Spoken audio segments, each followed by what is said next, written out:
So how many of you here, because we've got a number of young people, have benefited from inclusive education or inclusive employment? Is that a part of your lives, or are you still hoping for that?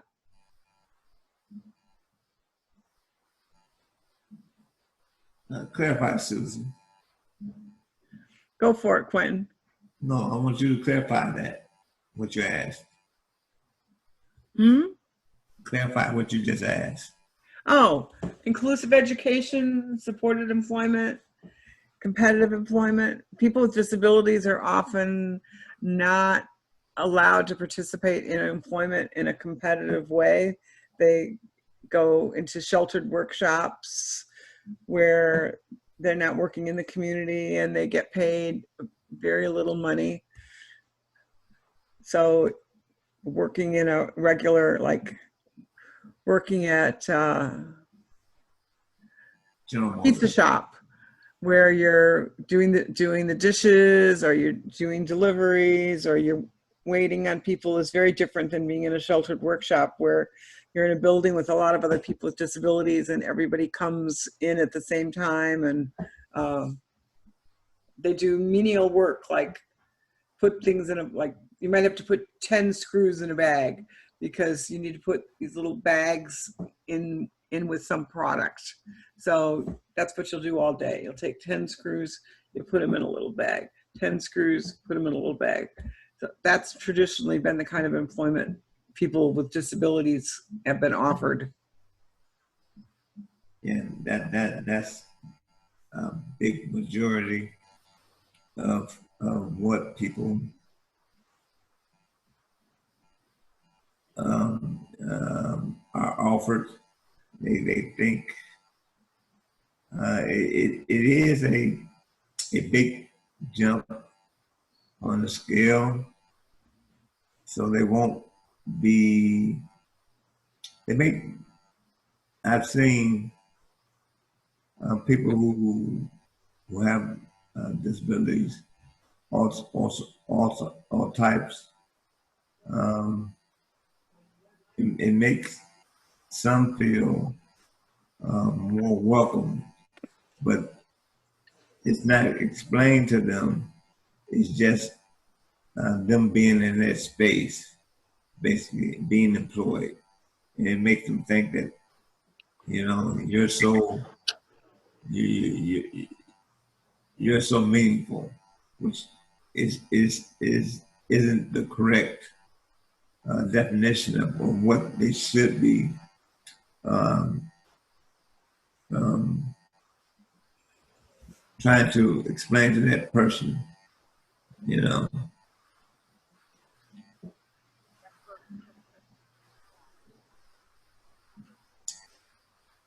I think it's sad. I think it's sad. Yes, it is. It is sad because, yes, it underestimates what people are capable of. Yeah, yeah. So Janice, Rich is here, which is Micah's dad. Hi. Hello. And Janice was on and was going to come right back. And is Micah coming on his own, or is he with you? No, I think he's not going to come on. I think he's not going to come on. So okay. Let me. Yeah. So I was just listening. Yeah. Did folks have any particular questions they wanted to raise or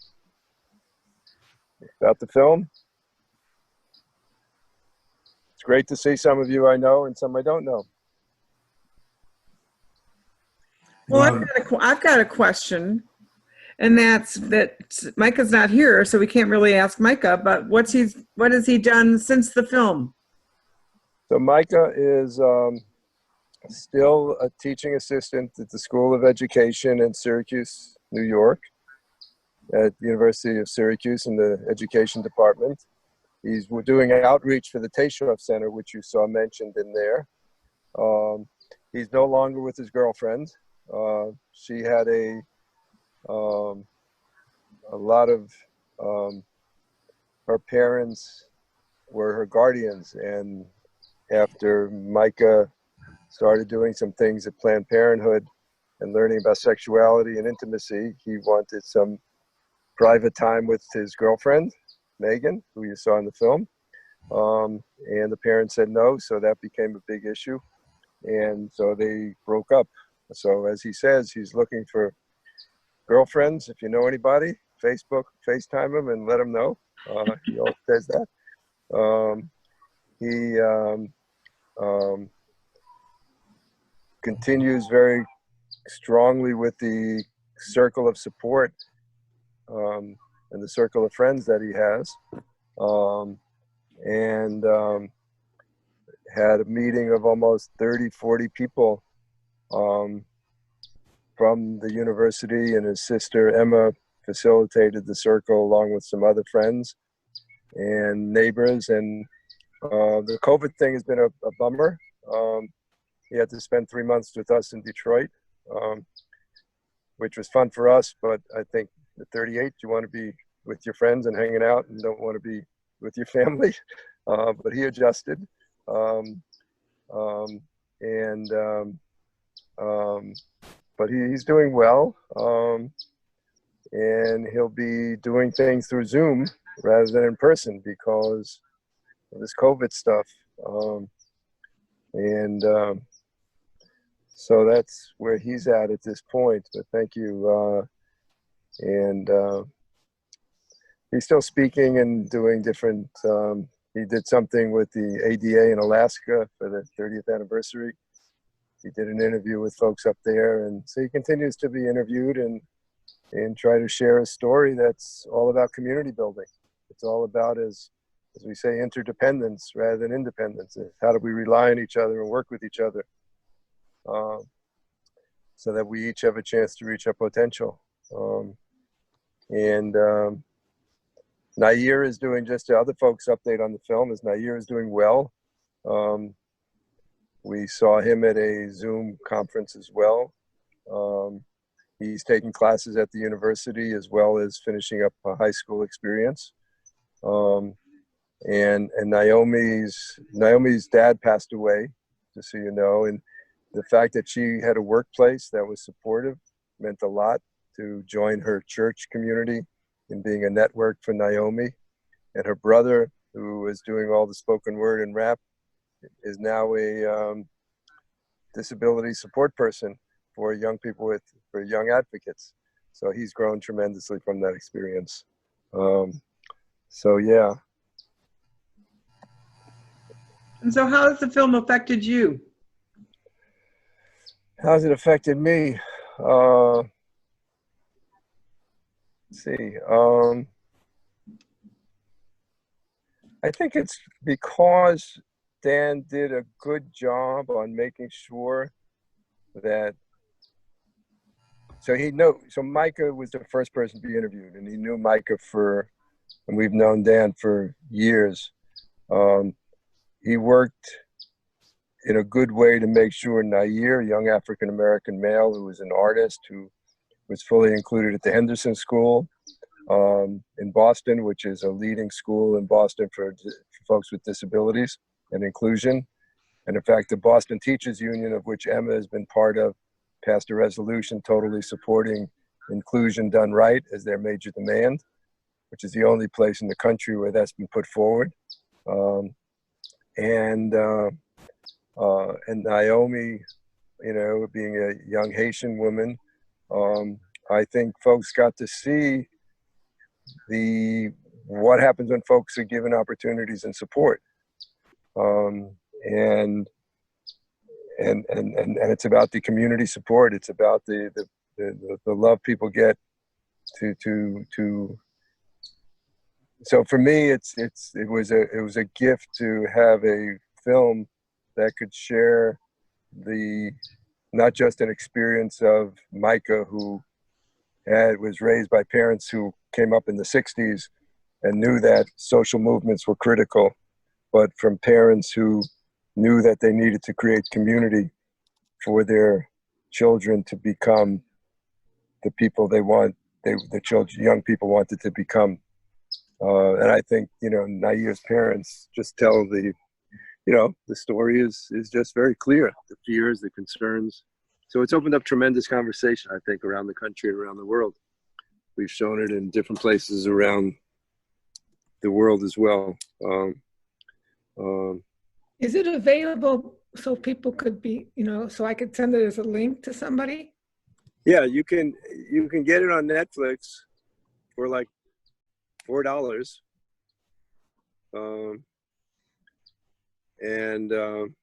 What's its name? It's called Intelligent Lives. Go to intelligentlives.org or Intelligent Lives. Yeah, so it's available for rent for $4, and you can buy it for like $10 now, I think. Through Amazon, even the crazy Amazon sells it. You know. Yeah. Richard Quentin. Hi, Quentin. No, I saw you. Brother? You and I go back a ways, man. Yeah. That's inspiration to many people throughout the world. This movie here.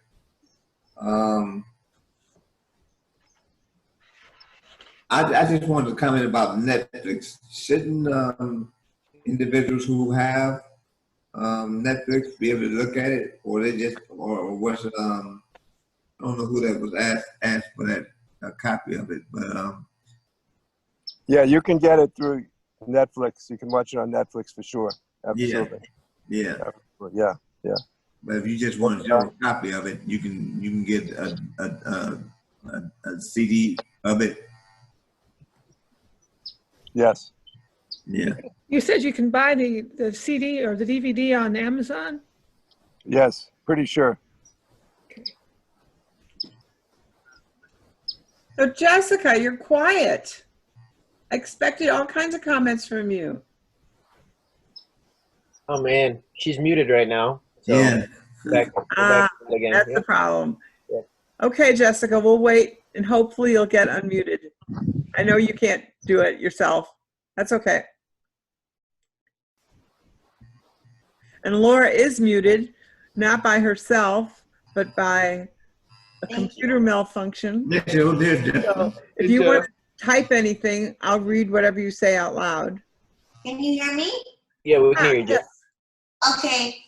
Hi. I actually had the pleasure of meeting Micah at the Speak Up, Speak Out Summit many years ago, but I never saw the film before. So that's really cool. And at that point, I think he was still in college. Or like, he just came home for the weekend or something, and then he was going back to college. So it's really cool to see. And I also wanted to ask you,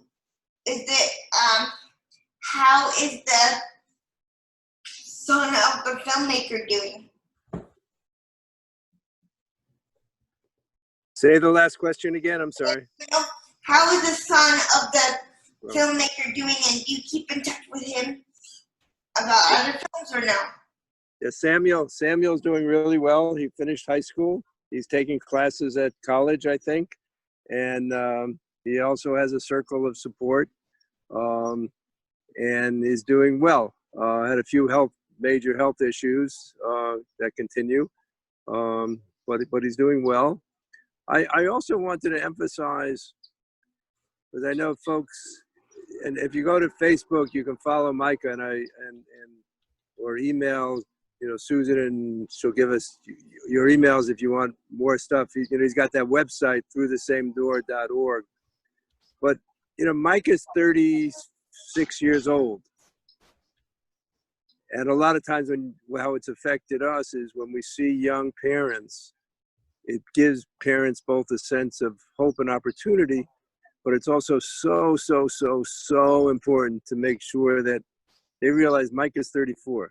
Micah has grown more in the last 10 years that you can see than he did the first 20 years, right? So the sense of time is also as a few of us know on this call, as we get older, the sense of time is really, really, really important in this process. And Emma, who you saw having Kevana in her classroom, and she says it so clearly. To me, it's the gem of the story. She says, you just don't know what people are capable of becoming and doing. And I think, you Yeah, know, cool. yeah. Yeah, where is Michael living? I mean, when the film was made, where did he grow up in? He's still living in the same house, actually, the same apartment in Syracuse, New York. And He grew up where? he grew up the first 5 years in Detroit, and then our family and Janice and I were not able to get the kind of supports that Micah needed in the Detroit public schools. So we made the very tough decision to move. So he was in the Royal Oak Berkeley School District, about 11 miles, which is about 3 miles north of Detroit. And it was a very, very tough move, but it worked out well for Micah. And fortunately, as a family, we've continued the work and the relationships with the many people in Detroit and the political work that we've done, and both around disability justice as well as how do you build new kinds of communities and fight racism and the gentrification and so forth that goes on in Detroit. You know, so we've been continued to be involved. That there's no, in fact, for us, the film was another way, since this is the 30th anniversary of the ADA, was we've spent most of Micah's life trying to figure out how do you make sure that the social justice movements of our country put the struggle against ableism and disability justice in the as an essential aspect of it, and not just an afterthought. If you know, the country is finally getting to a place where people will talk about pronouns: he, him, his, her, she, you know, and they, but folks rarely say, what do you need to make sure your voice is heard? What do you need to be comfortable? We don't even ask that question when we sit around the table. We don't even ask the question, who's not at the table yet, right?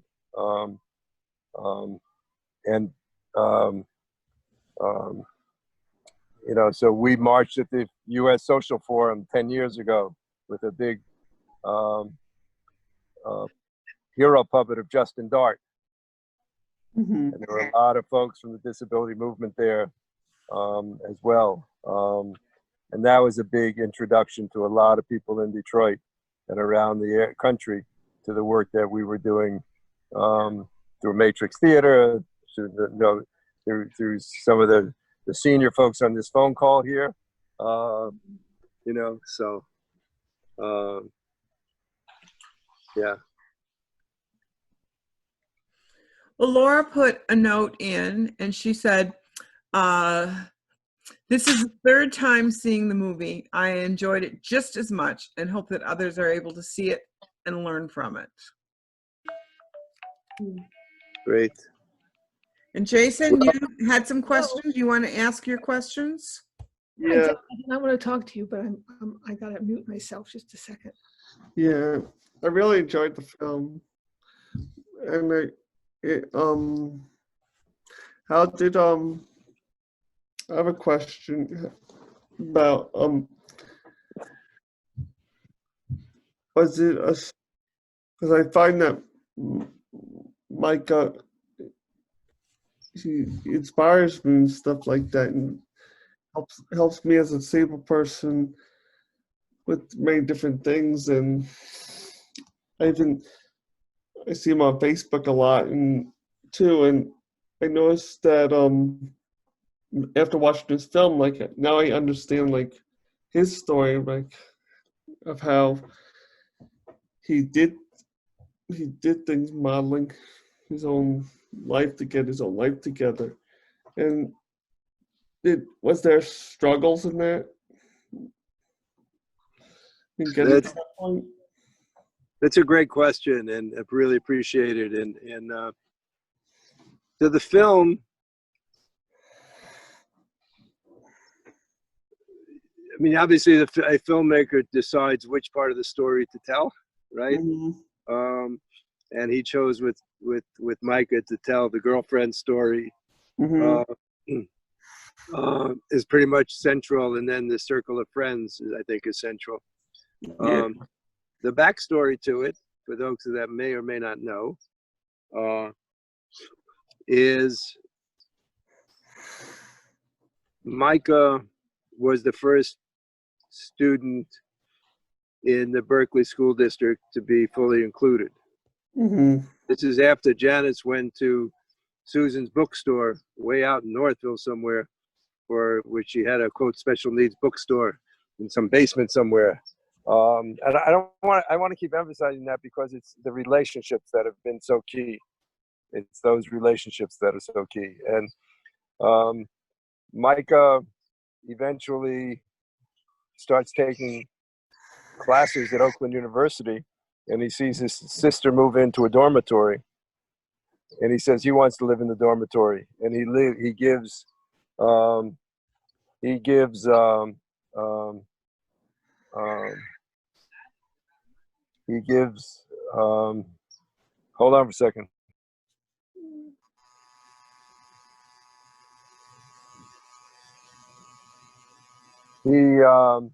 He gets a move-in date.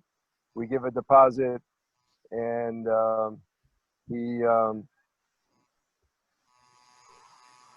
university, in the last minute, 2 weeks before he's ready to move into the dormitory, which would have made him the second student in the history of the United States with intellectual disability, right? Because it's different from a physical disability. It's different from a learning disability.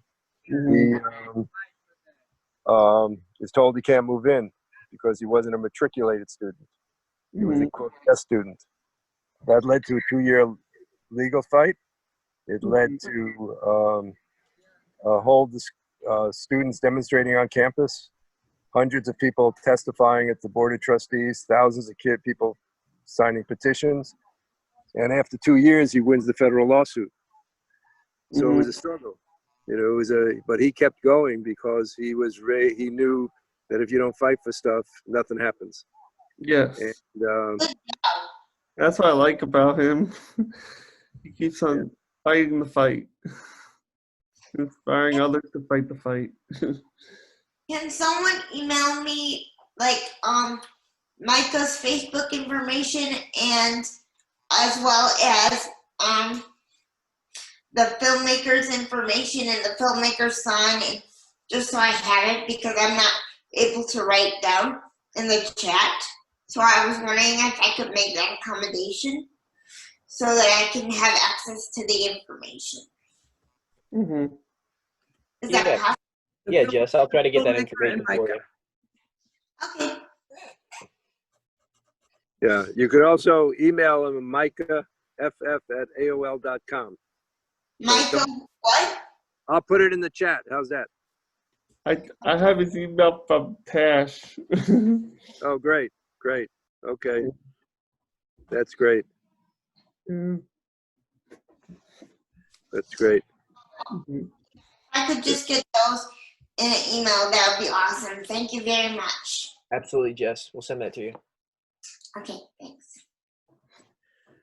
So Tamika also put in a note. Now let me go back to where it is. Oh, that's Jason's note. Jason wrote, watching Micah's story reminds me about my own self-advocacy and appreciating interdependence. And let's see. Leora said, tell Micah, I love the film. Thanks for the update on everyone in the film. Mm-hmm. What's his sister do now? What's his sister do now? I can't hear you. I'm sorry. What does Emma do now? Oh, Emma is doing, she's been very involved. She's a second grade teacher. Actually, she just finished her 8th years of teaching, and she's made a decision to become a principal of a school, so she's going to principal school now because she wants to figure out how to get at least one school to really do inclusion right. So when she does a lot of stuff, she actually did a whole bunch of stuff with Tash New England, setting up workshops. And even during the COVID stuff, she set up a matching group across the country with about 200 people who were parents who wanted relationships with more supports, and hooked them up with teachers and educators and support people, therapists, so that they could get some of the Zoom supports. So she's totally active with all this stuff. And as she would say, she's also looking for a girlfriend. So we got both kids looking for girlfriends. Okay.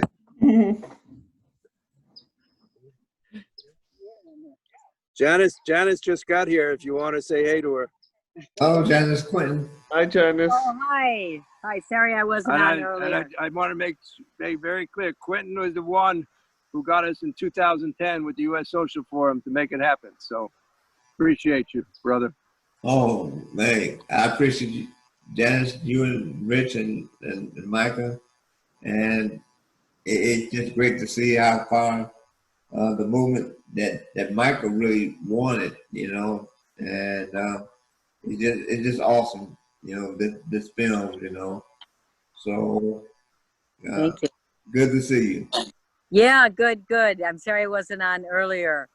But yes, yeah. Well, you know, it was interesting to see Micah make that commitment to decide to sue the university. You know, I mean, he's really a peacemaker, and he doesn't really like conflict, but he had been, you know, a part of what we now call the disability justice movement. He was learning so much about disability culture and the people who had stood up for their rights, and you know, it was in his bones. We didn't necessarily know it, but when they said no, you can't live in the dorm, he just knew that that he couldn't accept their decision. So that was really told us a lot as his parents, that he got it because he was with people, you know, he had been mentored in many ways with people.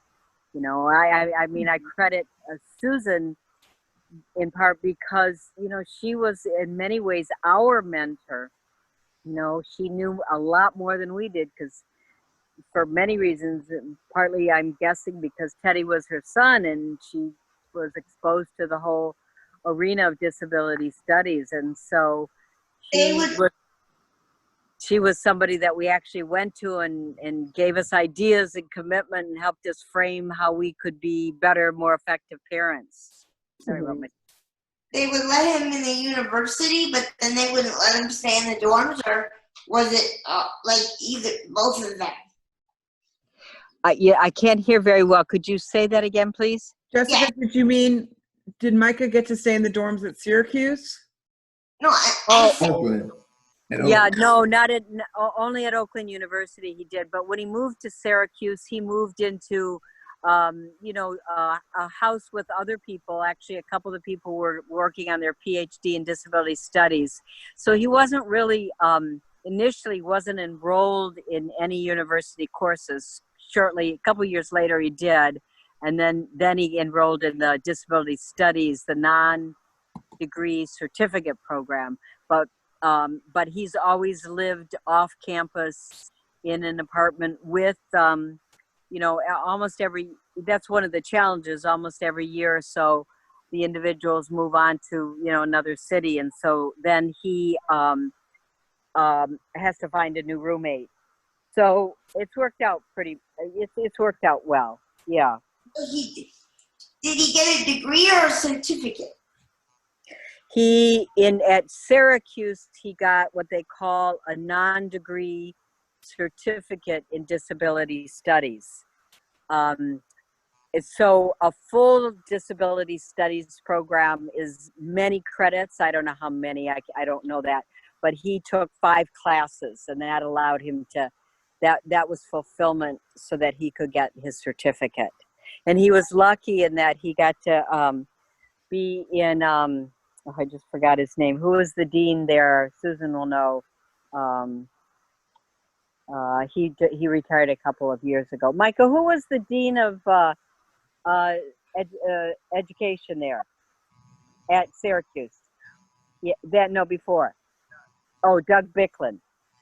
So Okay. as some of Yeah. you may know, Yes. Doug's been a real pioneer in inclusive education, and so Micah had that opportunity to be in his class before Doug retired. That's excellent. Thank you.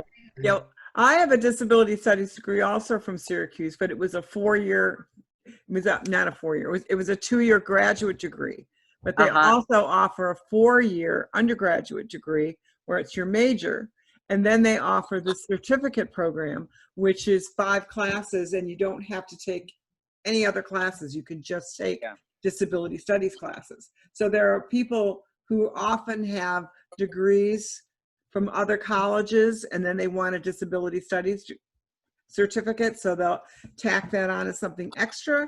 Or sometimes it's somebody who's employed in another field and they change gears and they want to do something different, and so they'll just sort of tack it on.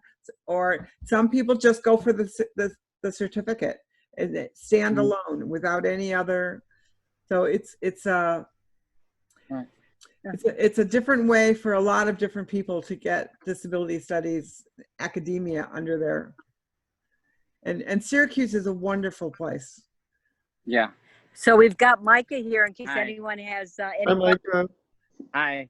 Hi. Oh my God, boy, you look old.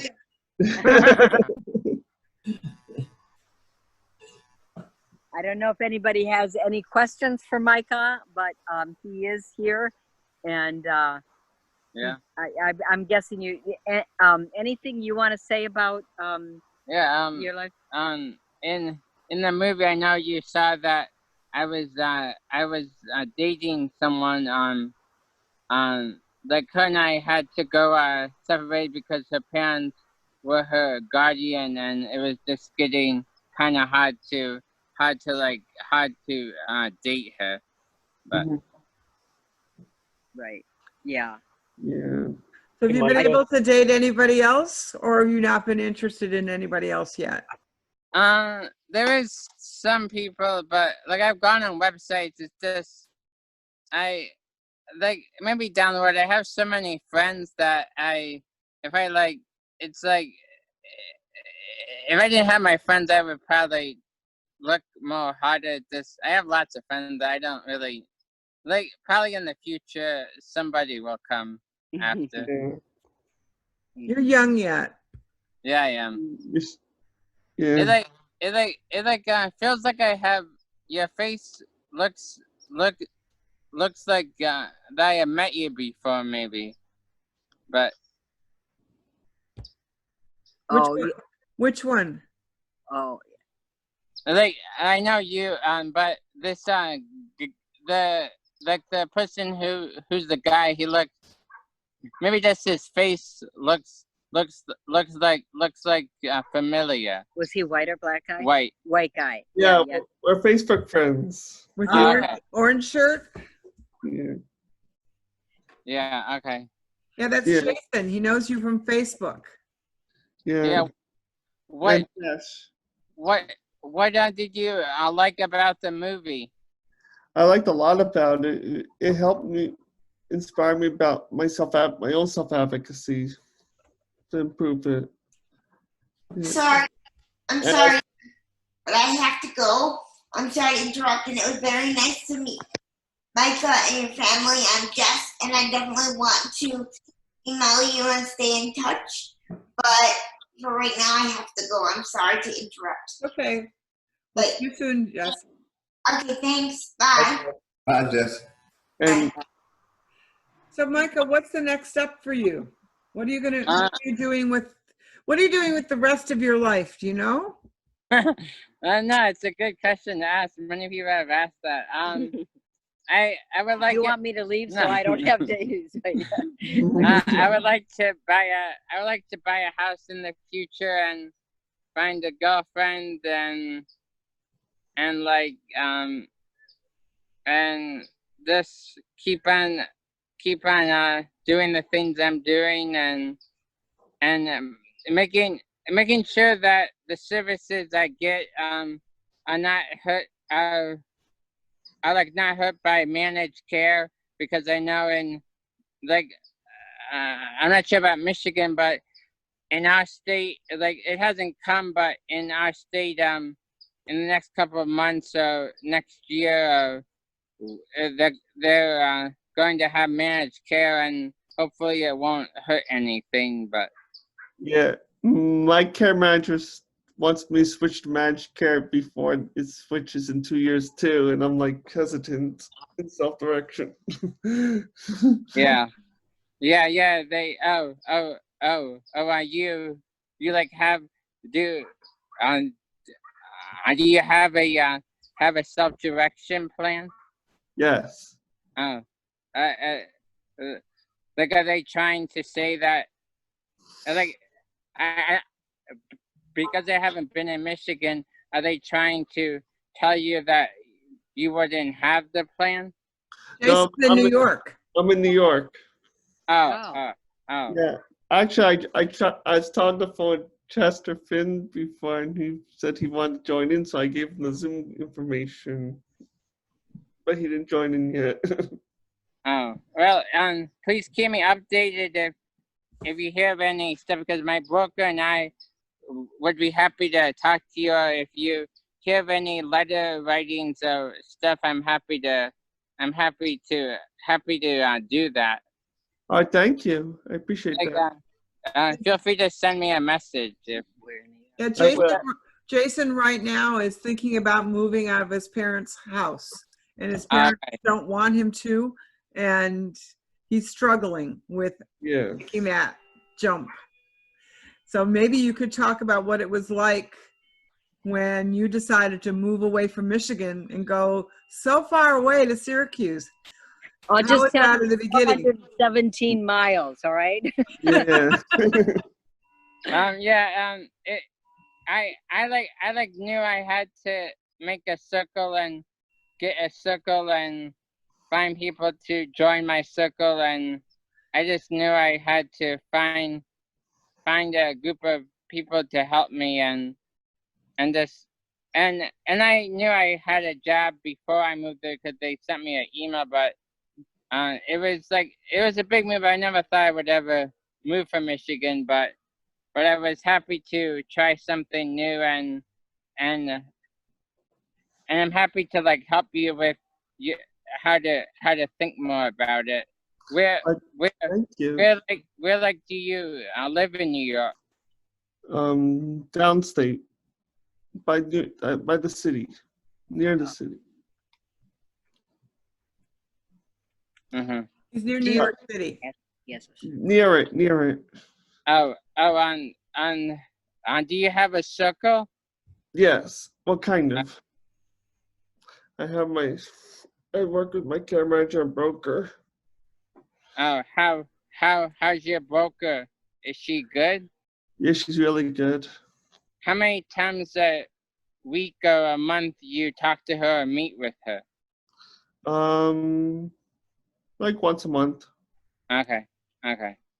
Like why I asked that is because I know some brokers only meet like two times a year or something, but Mm-hmm. How about your broker? her and I are friends, but we text and call each other. Like, yeah, her and I are friends, but she's a very good broker. She goes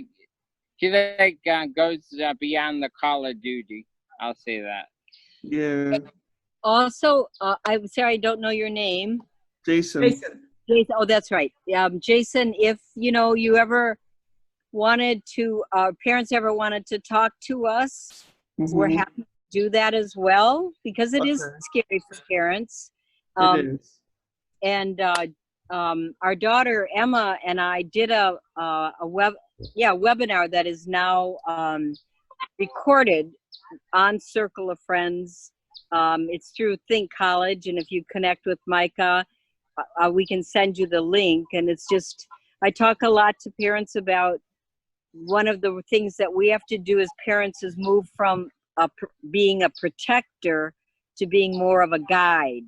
Mm-hmm. And that's always easy, but one way that we do that is through having a very strong circle of friends. I mean, you always have to work at it, but Micah has recruited a number of people who are colleagues and who, you know, who, like if there's a question or something, then, you know, I might be worried. And mainly what I'll say to him is, you know, Michael, why don't you talk to your circle of friends? So that way, or circle of support. That way, I know that he, for the most part, he's getting good suggestions or support and doesn't have to always rely on his parents. So Yeah, just know, Jason, that we're open to doing that, because we had parents who helped us work through our worries as well, and probably will at the end of our lives, right? yeah, definitely. Hey, Michael, good to see Yeah. you. Yeah. Quentin Williams. I know you're a challenger, and you just, when you moved out there in New York, that was just a challenge for you to say, I want to do this and accomplish something that will help me be more inspiring not only to myself but to others. Was that a big challenge for you? Wait, what? Was it a big challenge when you? Yeah, it was big, but I like knew I wanted to try something new. Mm-hmm. How did you deal with the challenge? What helped you? I think just having my team and having my circle and just having friends that could help me, and yeah.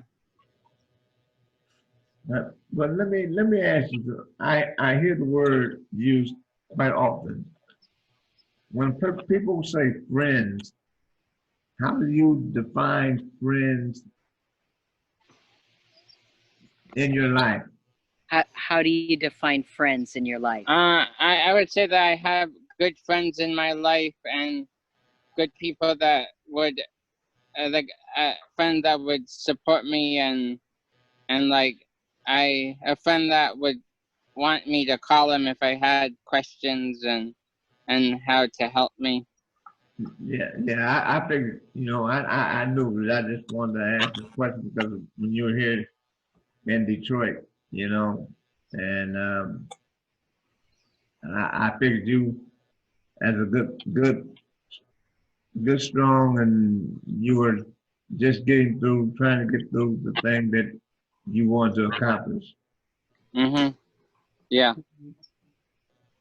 Hey, Micah, if I can ask you a question real quick. Sure. My name is Nick. I work at a Center for Independent Living in Jackson. And I noticed in the film you were riding home from your girlfriend's house at that time, and you were talking about guardianship. And I could tell you had strong feelings about it even then. And you were like, man, I hope that, she knows how to advocate for herself. What are your thoughts about guardianship, and how do you approach that when you hear about maybe parents who are thinking about it and stuff like that? I think it's just some parents just want to be their guardians and want to learn how to be. They just don't know how to not be their guardians, and I just think that people can learn how to be their self-advocates and how to have parents say it's okay to try new things. Mm-hmm. I would say that, what helped us, is it okay if I share? Yeah. Micah? So we didn't know anything about guardianship. And someone told us when Micah was 18, you should not become his guardian. Obviously, she was very progressive. Yeah. Do you want to move? Yeah. Okay. Sorry. No, well, I'll finish here and then we Okay. can move to the shade. So we were lucky in that we had someone who really knew more than we did to guide us. But I think that parents don't really understand They don't. what it means to be a guardian, and they don't know what now all of you probably know that I'm learning about is in many ways what Rich and I did was practice supported decision making. Now that has a label. But I think what I would say is that parents need a lot of support to talk about their fears. Sometimes professionals who are very well meaning and want to support the individual with a disability sometimes maybe are wanting parents to shift too quickly and we need help to identify what our fears are, our worries are, to really talk about them, and have them be understood before people just sort of slam. I'm not saying you do this, but slam, no, you shouldn't be their guardian. You know, I think we're lucky in that Micah had a lot of skills, and also we came out of a pretty liberal background, so maybe we had a more of a sense of supported decision making. So I think parents can shift. I mean, I know parents who are incredibly progressive, strong activists, and they are guardians of their kids, and it always surprises me. But I think there's ignorance and inability. They just don't know as much. So, you know, those are a couple of thoughts that I have. And I know that, I'm sure you know, there are many incredible resources now on supported decision making. You know, I'm a social worker, and one of my favorite phrases is that people don't resist change, they resist being changed. And if parents feel like you're coming in really pushing them, don't be their guardian, you know, their instinctual love just goes no, you know. So it's a dance that has to be done, in my opinion, with you know, with respect and carefulness. Is that, Yeah. you know. I also find that people are all, you know, doctors, teachers, there's so many people that confront you and say, Yeah. why aren't you his guardian? And so I'm always having to defend the fact that I'm not Teddy's guardian. And that, you know, every time that upsets me, that I have to do that, because the reverse should be true. Somebody should have to be defending the fact that they are, you know, their son or daughter's guardian. Yeah. Has there been a lot of change? Until last week when we started these meetings, I didn't even realize the issue, because I'm from a very different era it was, I think, I thought that there was a widespread assumption that parents would be the guardian, or you'd have to have somebody be the guardian. Has that changed, that assumption? I don't think so. I think there's more conversations about it, but I think we've got a long way to go, in part because it was so ingrained. I mean, and I think that, you know, that's why it's got to be, I think when Micah speaks to professionals who are in early childhood or elementary, I mean, he really shifts the thinking of those professionals, and helps them see, wait, maybe I need to be talking to parents when their kids are younger to let them know that, you know, they don't have to immediately become their guardians. So I think the power of stories is really an important way to shift people's thinking. Do you need to move? No. It's okay now? Yeah. The movie is very valuable, sharing the story. But does the website have information to make this all more widely shared so people even know it's an option? There's articles that I've written on my website and stuff about me. And also on Intelligent Lives. Oh, yeah. Yeah. The other website I would suggest is thinkcollege.net. Yeah. A tremendous amount of resources, webinars that are recorded.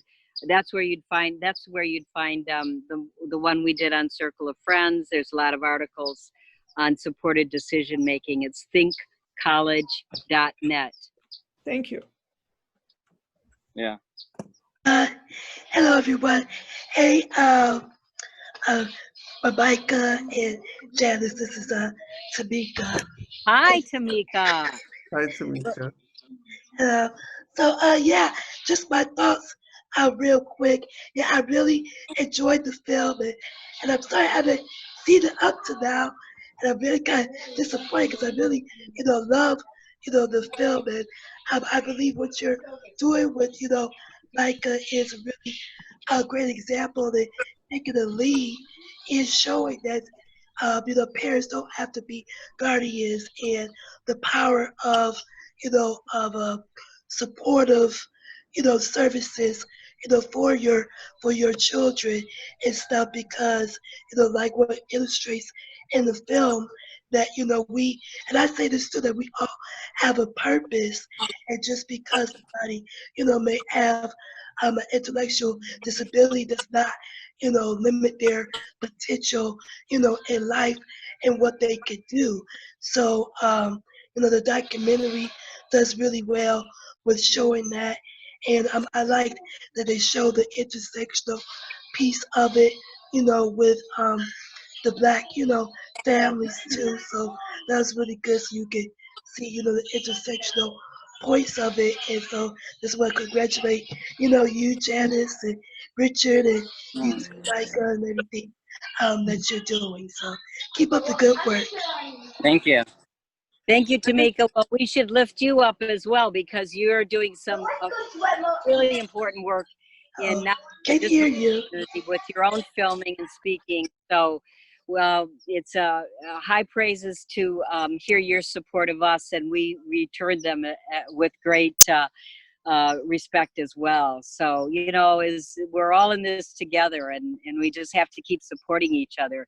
Mike is who he is because he's amazing, and it's the community. I mean, he's been very fortunate to be in a community of a lot of strong activists around many social justice issues.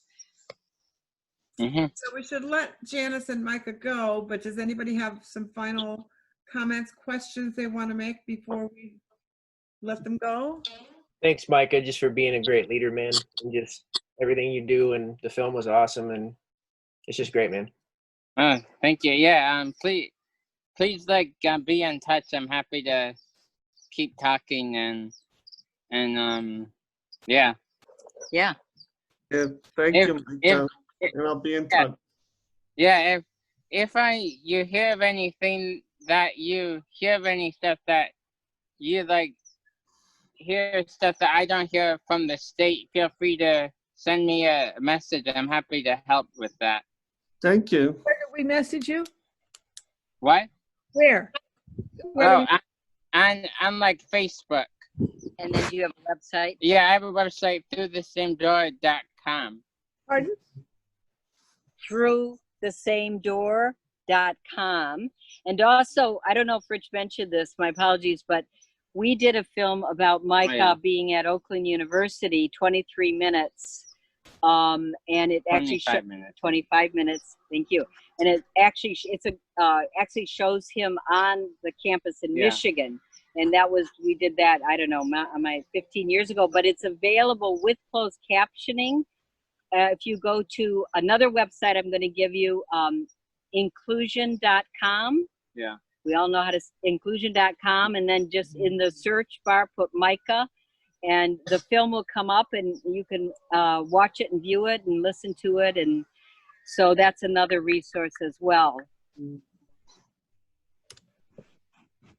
So, We'll post these on the website. yeah, that'd be great. Yeah. And a couple of links. Yeah, Emma, Mike, and I wrote an article on circles, so I should send you that link when I get home. Yeah. That'd be great. Yeah. We also want to lift up Susan, because you are tireless, unrelenting in your advocacy, and you can already hear from several of the people who've spoken how much what you do matters. Yeah. Because people are saying, I'm thinking differently, or I'm more energized, or I'm going to do more of this. So thank you, Susan, for always pushing this, and for everybody who's been on the call as well. We'd love to continue these kinds of conversations. I do groups with moms called Learning to Be Wildly Okay, and just opportunities to talk about how do we continue to support our adult children with disabilities. Yeah. Well, thank you, and keep going. Awesome. Thank you. And the word for Justin, Thank lead you. on. Lead on. Lead on. Lead on. And you know what? I just thought one other thing. Yeah, I've talked too much, I know. Not only lead on, but we have to lean, LEA, on to each other. So Mhm. both are true. All right, I'm leaving. Right. Leave. Okay. Yeah. Where you do it. Thank you so much. Thank you.